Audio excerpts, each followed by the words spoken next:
Good evening and welcome to another reading from the book of Genesis, chapter 8, beginning with chapter 8. And God remembered Noah and every living thing and all the cattle that was with him in the ark.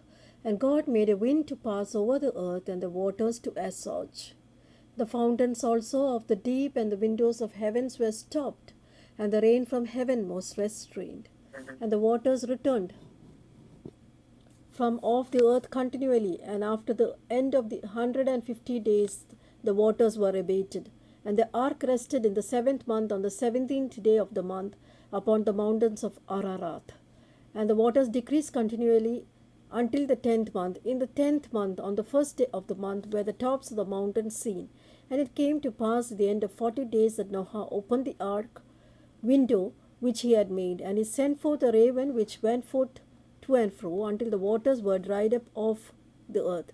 And he sent forth a dove from him to see if the waters were abated from off the face of the ground. And the dove found no rest for the sole of her feet, and she returned unto him into the ark, for the waters were on the face of the whole earth.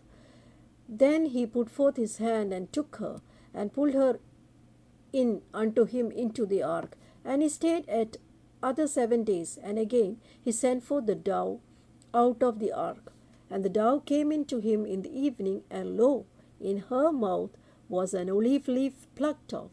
So Noah knew that the waters were abated from off the earth.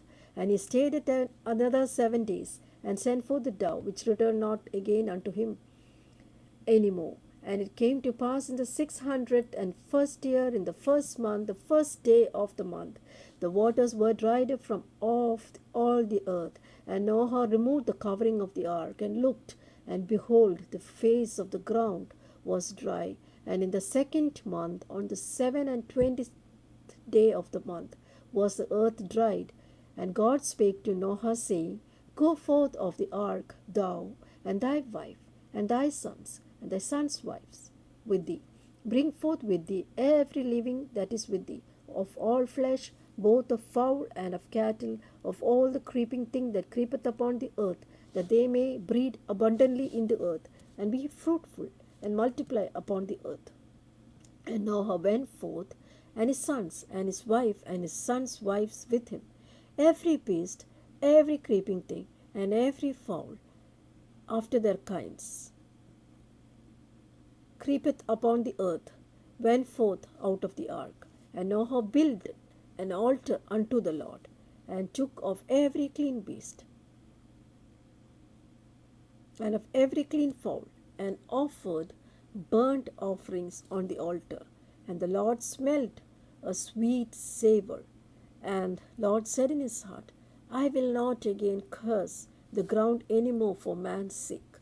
For the imaginations of a man's heart is evil from his youth, neither will I again smite any more everything living, as I have done. While the earth remaineth, seed time and harvest, cold and heat, and summer and winter, and day and night shall not cease.